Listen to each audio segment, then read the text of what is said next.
Olá, seus lunáticos! Tudo bem com vocês? Aqui quem vos fala é o Wellington Xavier e você está mais uma vez aqui comigo no canal Domínio X.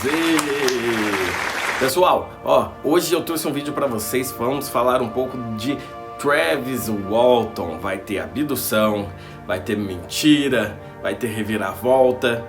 Então fique aqui com a gente para conferir esse caso emblemático aí que marcou o país sobre esse caso de abdução na época, em 1975, no começo, quando todo mundo falava muito de alienígena, muitas pessoas já estavam vendo naves alienígenas, e aí surge esse caso misterioso de Travis Walton, tá? Mas qual é a sua opinião sobre naves alienígenas? Sobre os alienígenas já estarem vivendo com a gente, como alguns afirmam? Ou por eles estarem aí no universo vagando? Qual a sua opinião? Deixa aqui nos comentários. Falando em comentários, já é inscrito no canal Domínio X? Se você ainda não é inscrito no canal, já corre lá, clique no botão inscrever-se. Se inscreva no canal, deixe o seu like, o seu comentário para fortalecer o canal e ele ganhar relevância no cenário de curiosidades, fatos interessantes que é o nosso ramo, tá? Também compartilhe o vídeo nas suas redes sociais, isso é muito importante para a gente, para que mais pessoas possam ver os nossos vídeos, tá? Muito obrigado por tudo, viu? Vamos lá, cadê a vinheta, hein? Bora, vinheta!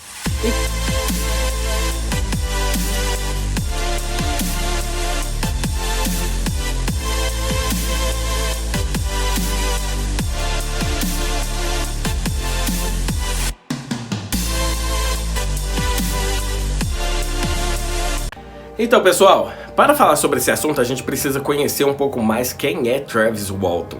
Travis Walton, pessoal, ele era um lenhador que morava na cidade de Snowflakes. Ele trabalhava para um cara chamado Mike Rogers. Ele e mais 6 pessoas que estavam até com ele no dia do incidente, que eram Alan Dalis, John Goulet, Dwayne Smith, Kenneth Peterson e Steven Pierce. Esses caras, junto com ele, prestavam serviço a um serviço florestal americano, tá? Só que Travis e Mike, eles não eram simplesmente apenas funcionário e patrão. Eles também eram cunhados e amigos há muitos anos. Travis namorava a irmã de Mike, esta que seria, no futuro, a sua esposa. Então eles eram lenhadores e Mike tinha pegado muitos serviços, pessoal. Eles tinham pegado um acordo para fazer uma poda numa área muito grande. Eles eram responsáveis por fazer poda, retiragem de árvores que estavam atrapalhando o caminho e também poderiam gerar algum risco de incêndio no local. A área que eles estavam trabalhando tinha 1.200 hectares e pertencia à Floresta Nacional Apache City Groves, tá? E eles estavam muito na correria, porque o Mike tinha pegado esse serviço e era um serviço muito grande, porém com um prazo muito pequeno. E eles tinham que cumprir esse prazo, tá? Então estava tudo muito corrido. Então Travis era um cara comum, com amigos comuns, com trabalho comum, com uma namorada comum, até que em 5/11/1975, tudo mudaria na vida de Travis Walton. Como o prazo para terminar o serviço estava muito curto, eles precisavam trabalhar praticamente de sol a sol, da hora que o sol nascesse até a hora que o sol se pôsse. E isso cansaria muito eles, deixaria eles muito cansados, mas era preciso fazer se eles quisessem terminar o serviço no prazo que era estipulado. E eles precisavam, porque eles tinham um contrato vigente, né? Então eles estavam ali, saíram no dia 5/11/1975, normalmente às 8 da manhã, para ir trabalhar. Trabalharam o dia inteiro, até que lá pelas 6 horas da tarde, quando o sol começou a se pôr, eles começaram a arrumar as coisas para poder ir embora. E aí que tudo mudou na vida dele. Eles arrumaram as coisas, colocaram na caminhonete e pegaram o caminho para Snowflakes, para casa. E foi no caminho do serviço até Snowflakes. Aliás, ele não chegou a Snowflakes, né? No caminho para casa, pessoal, eles viram uma luz vermelha forte na floresta e foram de encontro com essa luz. Chegando no local onde estava essa luz, eles avistaram a coisa mais surpreendente da vida de todos eles. Eles viram um disco voador parado no local. Estava a uns 6 metros de alturas. E assim que eles viram, que eles chegaram com a caminhonete perto do disco, Travis, sem comunicar a ninguém, simplesmente saltou da caminhonete e foi de encontro com aquele disco voador. E seus amigos, vendo aquela cena do Travis simplesmente correndo em direção ao disco voador, eles simplesmente se desesperaram e começaram a gritar para que Travis voltasse para a caminhonete, porque aquilo poderia não ser seguro estar ali. Travis, já perto do disco voador, começou a escutar um barulho muito estranho. O disco voador, com a presença de Travis ali, começou a fazer um barulho que Travis se assustou muito. Quando ele se assustou, ele viu uma pedra grande que estava perto e tentou se esconder atrás dessa pedra para que pudesse voltar à caminhonete onde estavam seus amigos. Mas a hora que ele levantou para tentar voltar à caminhonete, foi aí que tudo mudou na vida de Travis. Um feixe azul, brilhante, saiu do disco voador e simplesmente atingiu Travis no peito, lançando ele a 3 metros de distância, onde ele teve um impacto forte ao chão, caindo completamente inconsciente no chão. Assim que Travis foi impactado pelo raio do disco voador, os seus amigos simplesmente que estavam na caminhonete simplesmente se desesperaram com a situação e resolveram ir embora. Até porque, olhando aquela cena, na cabeça deles, Travis já estava morto. Depois de terem fugido da situação com medo do que poderia acontecer com eles, porque eles tinham medo de que o raio viesse e atingisse eles também, eles correram até um lugar seguro e começaram a debater o que eles fariam a partir daquele momento. Alguns queriam ir embora. Outros, assim como o Mike, que era muito amigo do Travis, queria voltar para tentar resgatar o Travis, ou pelo menos resgatar o corpo de Travis que tinha sido arremessado ao chão. Mike, como que era praticamente o patrão deles e muito amigo de Travis, resolveu voltar e disse para os outros: não importa o que vocês vão fazer, se vocês querem ir embora, podem ir embora, mas eu vou voltar. Vendo essa situação, todos eles não deixaram Mike voltar sozinho e resolveram voltar com ele para ver o que tinha acontecido com Travis, ou para buscar o corpo de Travis que tinha sido arremessado a 3 metros. Chegando no local, Mike disse que simplesmente olhou para o céu e viu a nave indo embora. E aí eles começaram desesperadamente a procurar o corpo de Travis que estava ali em algum lugar. Mas, procurando toda aquela região onde ele tinha sido arremessado, não encontraram nada. Então foi aí que eles começaram a pensar: nós vimos a nave ir embora. O corpo do Travis não está aqui em local algum. Travis foi levado pela nave alienígena. Eles resolveram ir para uma cidade vizinha chamada Heber. Mas eles não tinham um corpo de Travis. E ao chegar na cidade, eles temeram chegar e comunicar à polícia o que tinha acontecido sem o corpo de Travis, com uma história maluca, bizarra, de uma nave alienígena. Eles temiam de que a polícia prendesse eles na hora e os acusasse de ter matado o Travis e escondido o corpo em algum lugar. Chegando na cidade, eles pegaram e ligaram para o departamento de polícia. Contaram um breve trecho do que teria acontecido com eles. A polícia, ouvindo aquele pequeno depoimento deles, disse o seguinte: vocês parecem muito assustados. Esperem aí onde que vocês estão, que nós vamos até vocês para ouvir essa história.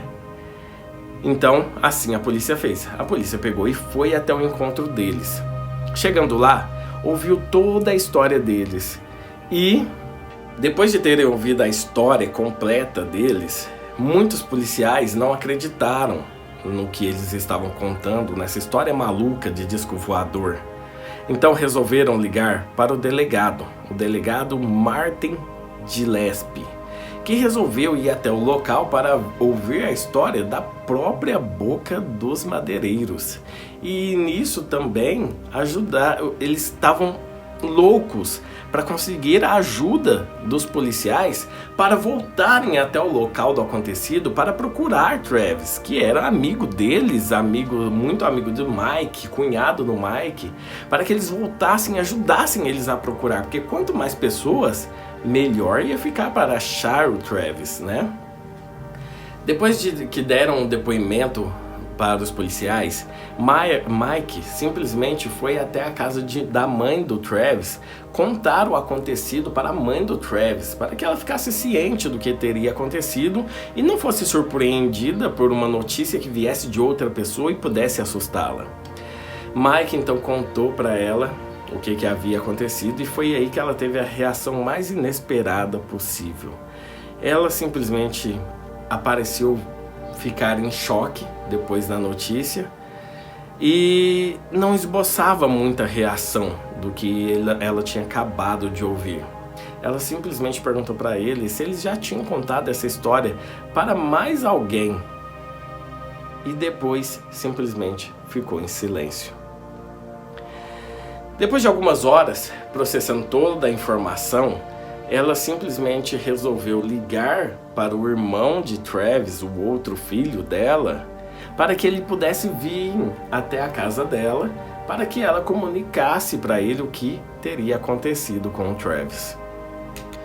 Ainda no dia 5, a polícia moveu uma força-tarefa para ir até o local onde eles disseram que aconteceu o incidente, para tentar encontrar o Travis Walton, que estava desaparecido. E também a polícia queria saber se algo sobrenatural teria acontecido naquele local. Mas a polícia não encontrou o Travis e também não encontrou nenhum sinal de que algo sobrenatural teria acontecido ali. Na manhã do dia 6, várias pessoas que já estavam sabendo que o Travis tinha desaparecido formaram uma força-tarefa ainda maior para ir até o local procurar Travis, com a ajuda da polícia. Muitas pessoas ajudaram, mas, mais uma vez, sem sucesso algum. Ninguém tinha nem pista de onde estava Travis Walton. A polícia tinha feito uma força-tarefa com cães farejadores, homens a cavalo, vários carros e policiais a pé percorrendo todo o local. Helicópteros também vieram de outra cidade para tentar ajudar a polícia a encontrar o Travis. Mas nada de encontrar o Travis Walton. Então começou a sair um bochicho entre as pessoas que foram ajudar, que estavam ajudando, e um bochicho também que saiu dentro da polícia, de alguns policiais que estavam no local. Eles simplesmente estavam desconfiando de que eles teriam matado o Travis Walton, escondido o corpo em algum outro lugar e contado toda essa história para poder despistar a polícia. E foi depois da polícia ficar desconfiada de que toda essa história era apenas para despistá-la do verdadeiro crime que eles poderiam ter feito. A polícia começou a fazer visitas à mãe de Travis Walton. Sim, porque eles acreditavam que ela saberia de alguma coisa, de que ela saberia do paradeiro do filho. E aí começaram a fazer visitas frequentes e interrogá-la atrás de alguma notícia. Mas ela não sabia de nada. ela não sabia onde Travis estava, ela não sabia o que teria acontecido, mas a polícia até então parecia não acreditar na história dela, parecia não acreditar que ela não sabia do paradeiro do filho. E isso causou grande sofrimento para ela, porque eles faziam perguntas tentando amedrontá-la, tentando ameaçá-la para saber aonde estava o Travis Walton. E aí que aconteceu outra coisa que deixou todos em choque. A notícia simplesmente vazou na imprensa nacional e na imprensa internacional. Nesse momento, Travis Walton e seu desaparecimento, que poderia ter sido uma abdução, era notícia no mundo todo, na imprensa do mundo todo. Passados 5 dias do ocorrido, no dia 10/11 de 1975, a polícia já estava muito desconfiada da história deles.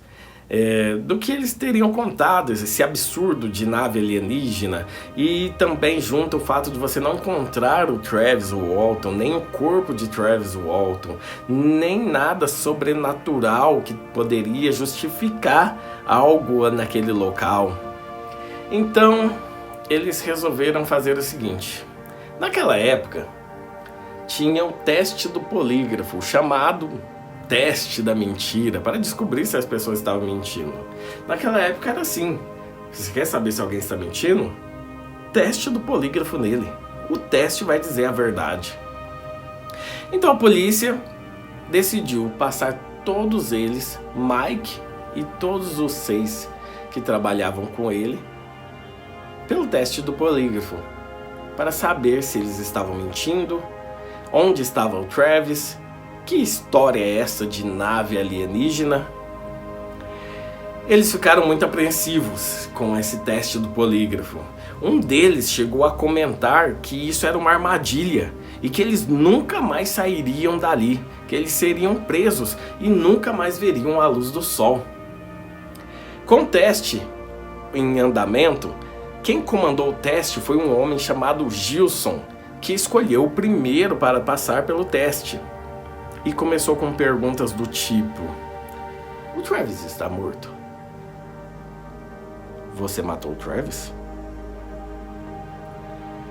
O que aconteceu com a nave alienígena?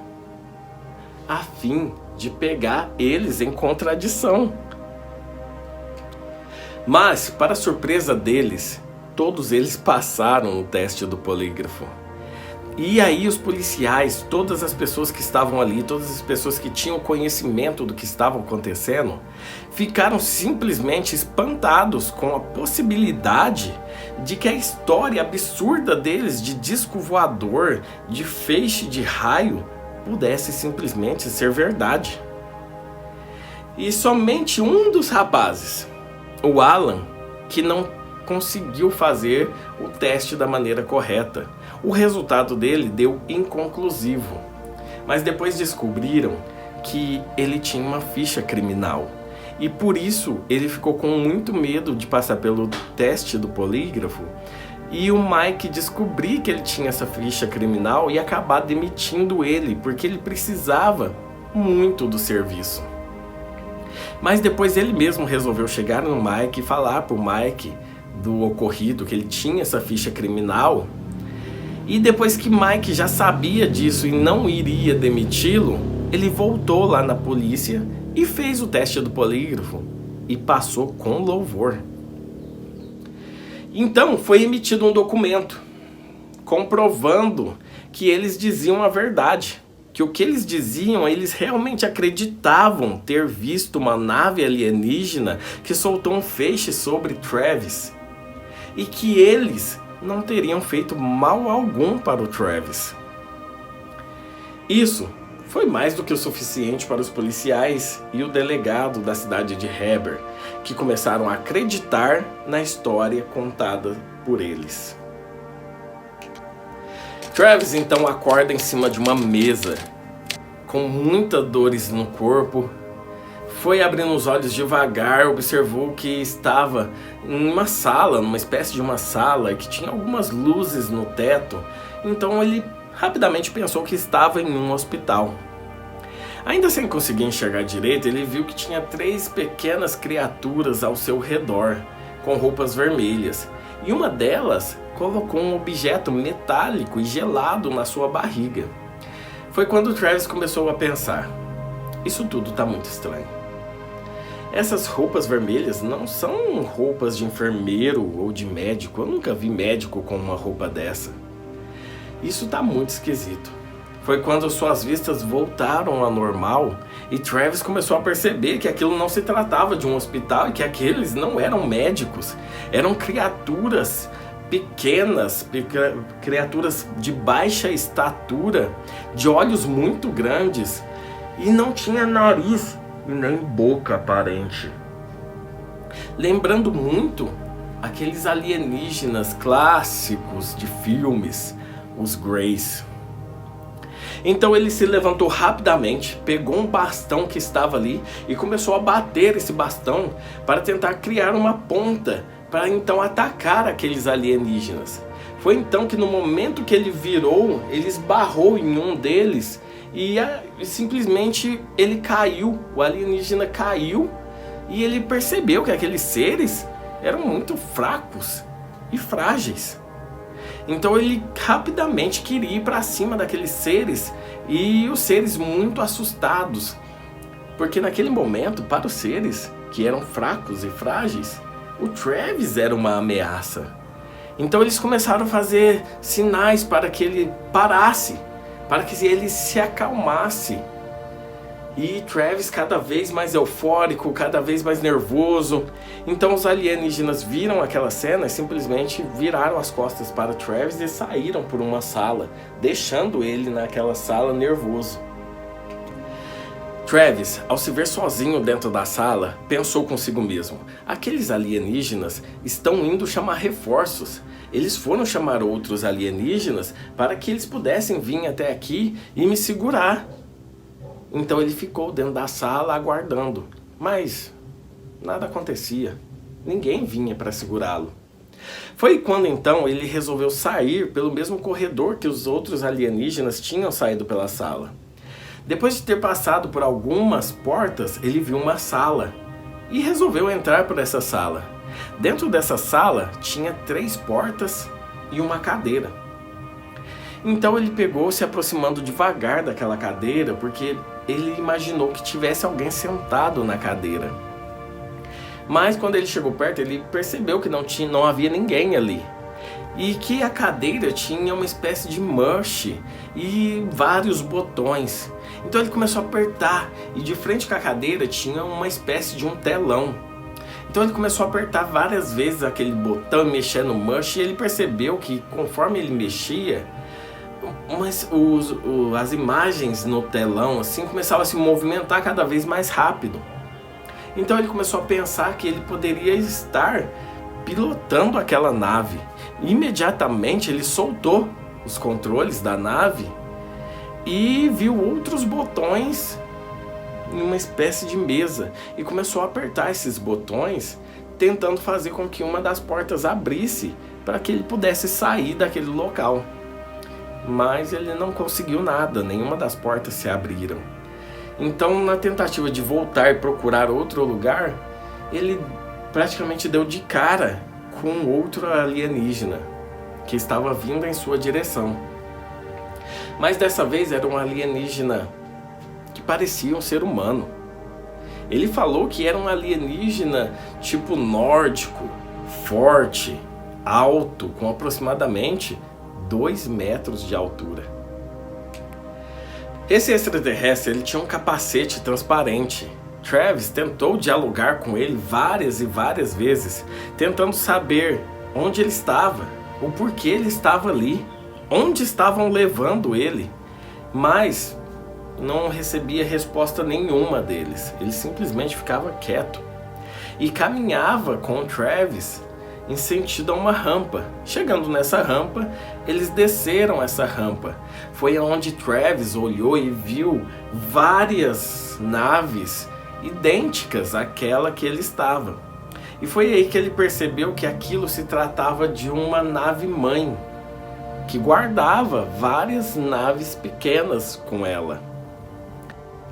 Então, Travis Walton continuou sendo guiado por esse alienígena até uma porta. Chegando nessa porta, tinha mais 3 alienígenas aguardando ele, uma mulher e mais 2 homens. E Travis disse que se tratavam de alienígenas que eram muito parecidos com o ser humano também, tipos nórdicos também, loiros. E que em uma entrevista do Travis Walton, ele disse que esses alienígenas, se passassem no meio da humanidade, no meio da sociedade, eles não seriam reconhecidos como alienígenas. Eles seriam vistos como seres humanos, de tão parecidos com os seres humanos que eles eram, né? E eles, os alienígenas, estavam muito calmos, transparecendo uma calma.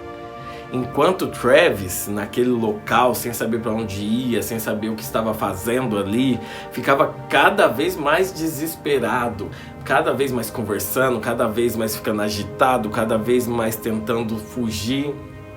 Os alienígenas, vendo aquela situação, não poderiam deixar Travis daquele jeito. Ele estava representando uma ameaça tanto para eles quanto o Travis também achavam que eles eram uma ameaça para ele. Eles juntaram, agarraram o Travis, colocaram o Travis numa espécie de uma mesa. Foi quando colocaram algo em seu nariz e Travis não se lembra de mais nada. Ele apagou e a sua próxima lembrança é de estar na beira da estrada na cidade de Heber, a cidade vizinha a Snowflake. No dia 10/11 de 1975, proximamente à meia-noite, o cunhado de Travis recebe uma ligação dizendo: "Alô, aqui é o Travis. Estou bastante machucado, com muitas dores. Preciso que vocês venham aqui me buscar. Estou em um posto aqui na cidade de Heber." Porém, depois de tudo que tinha acontecido, deles ter passado os dias procurando o Travis, começaram a perder as esperanças. E começaram a ter muitos trotes para eles, falando: e aqui é o Travis. Então eles já não acreditavam mais do que vinha no telefone. Aí ele pegou e disse: é só mais um trote. Foi quando Travis desesperou no telefone e falou: "Não, vem até aqui. Sou eu, sou o Travis. Estou aqui, estou machucado. Venham me buscar, por favor." Então seu cunhado parou. Gente, é o Travis. É a voz do Travis. Vamos lá. Desligou o telefone correndo, ligou para o seu irmão Duane e os dois juntos foram até Heber para tentar achar o Travis. Chegando lá, eles olharam numa gabine telefônica e lá estava o Travis, dentro da gabine telefônica. Quando acharam Travis na gabine telefônica, ele estava com as mesmas roupas do dia que ele havia sumido. Ele estava de barba crescida e aparentemente mais magro. Colocaram ele dentro do carro e ele estava visivelmente abalado com tudo que aconteceu com ele durante esse período. No caminho para casa, diziam que eles ficavam balbuciando coisas como alienígenas, naves que queriam pegar ele. Travis acreditava que tinha se passado apenas algumas horas do momento em que ele foi raptado até esse momento onde ele tinha sido resgatado na gabine telefônica. E ficou muito abalado quando ele descobriu que já tinham se passado dias, quase uma semana. Nesse momento ele simplesmente ficou quieto, como se tivesse entrado em choque. Não falou mais nada, não teve mais reação. Chegando na casa da sua mãe, que aí sim ele começou a voltar a ficar muito agitado. Bebeu vários copos de água, dizendo que estava com muita sede.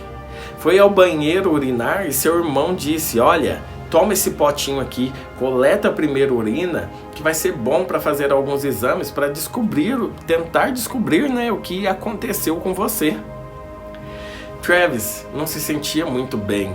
E uma prova dessas foi que ele tentou várias vezes se alimentar e assim que ele se alimentava, ele começava a vomitar, jogar toda aquela comida fora.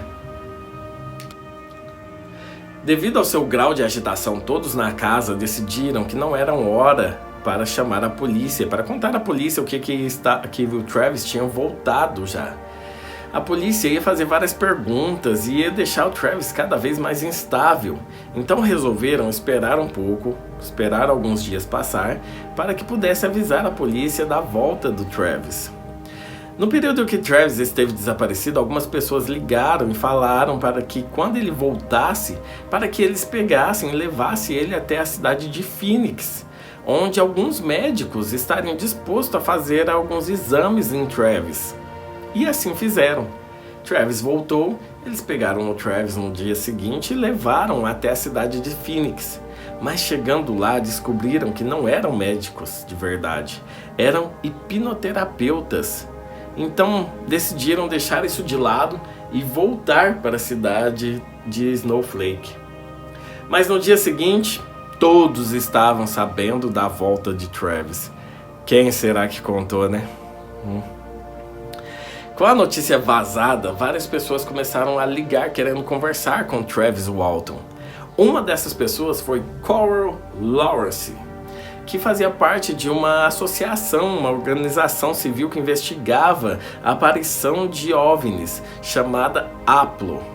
Essa organização se dispôs a levar até a casa de Travis alguns médicos para poderem fazer exames em Travis.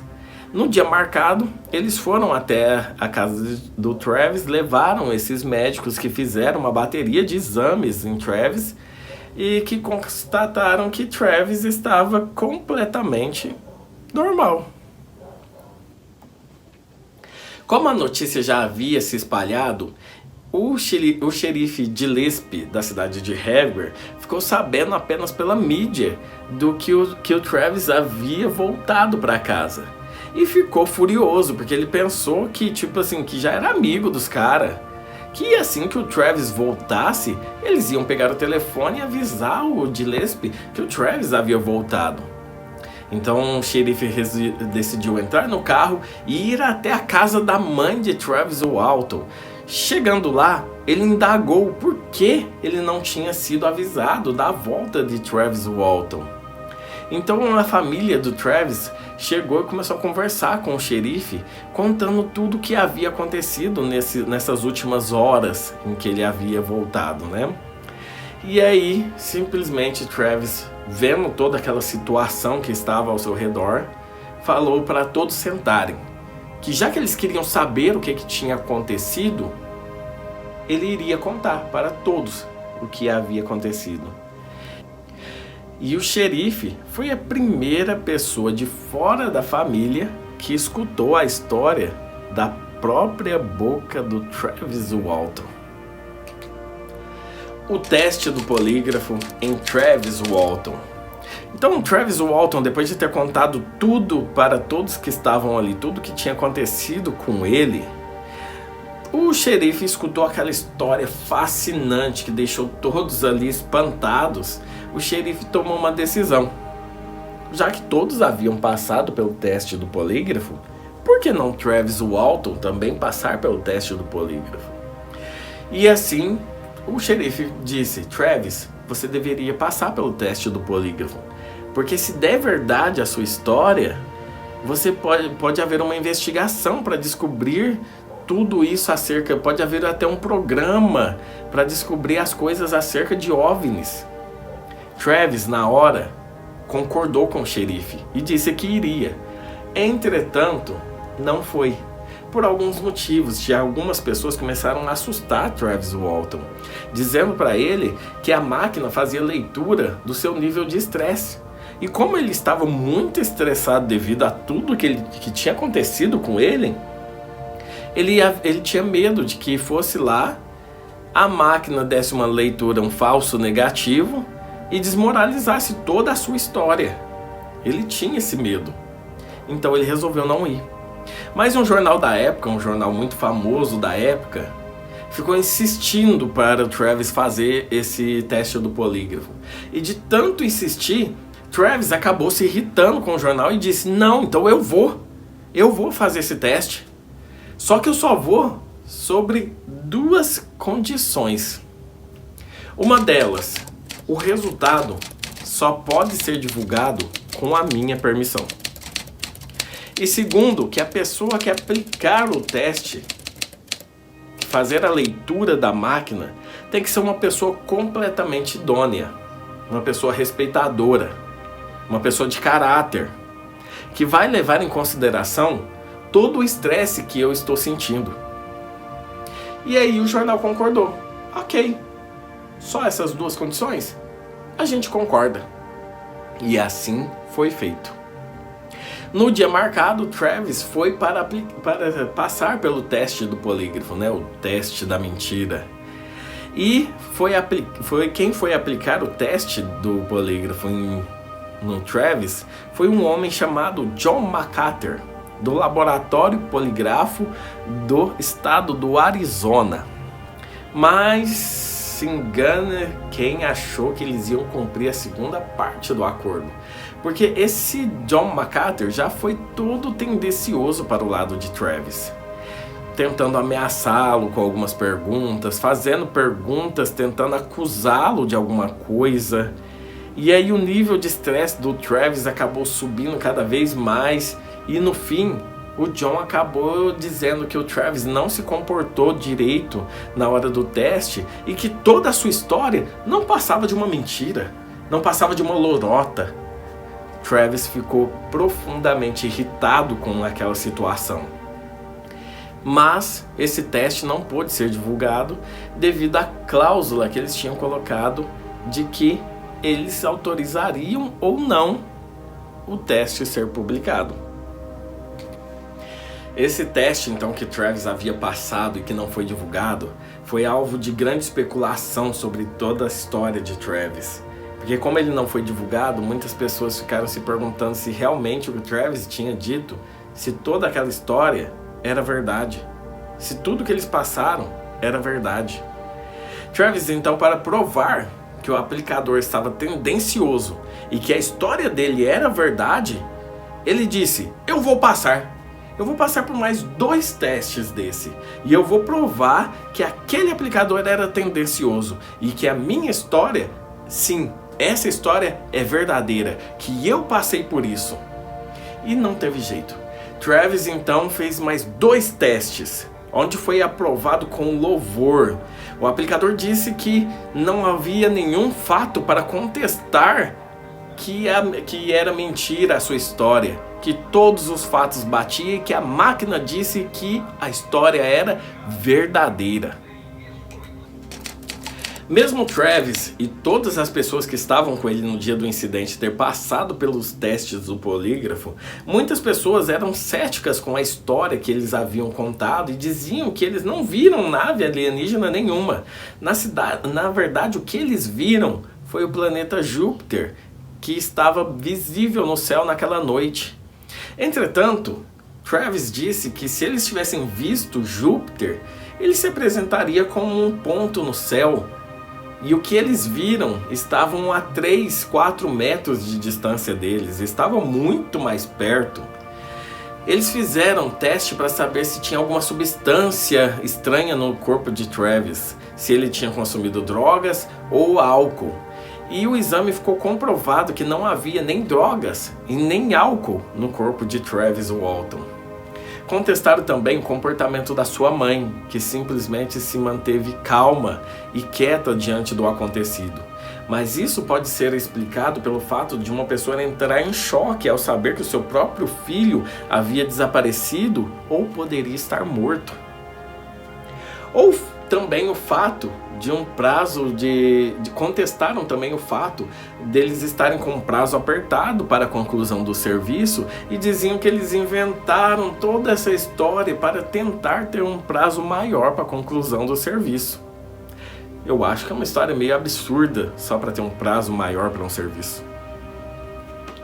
O primeiro teste do polígrafo, que acabou sendo vazado, também serviu para que essas pessoas ficassem cada vez mais desconfiadas da história dele, já que ele não havia passado no primeiro teste lá do cara que era tendencioso, mesmo ele tendo passado depois por outros 2 testes com louvor. É uma história realmente fascinante, difícil de ser contestada, até porque todas as pessoas que estavam ali passaram pelo teste do polígrafo, pelo teste da mentira, viram o Travis ser atingido por um feixe de luz. Todas elas viram e todas elas passaram no teste.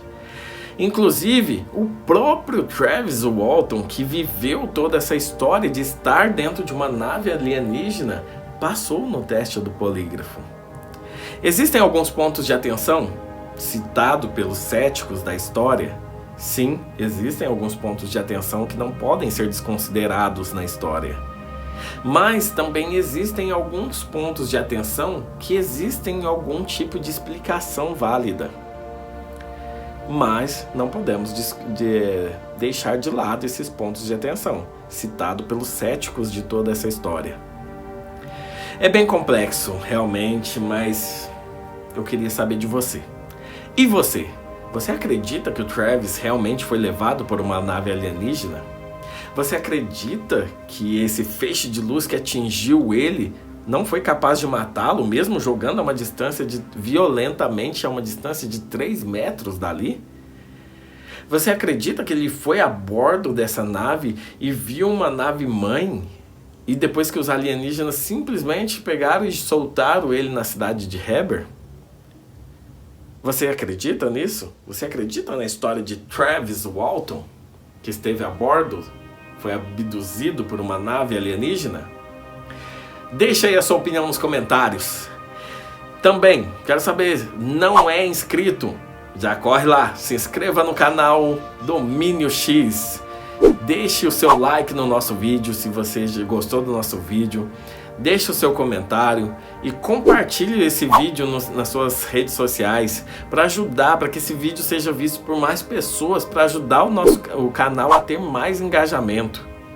Desde já, deixo o meu agradecimento a todos vocês que ficaram aqui e assistiram o vídeo completo. Muito obrigado para vocês. E é isso daí, né, pessoal? Esse foi o vídeo que eu queria trazer para vocês. O misterioso caso de Travis Walton. Fiquem todos com Deus e até mais, seus lunáticos!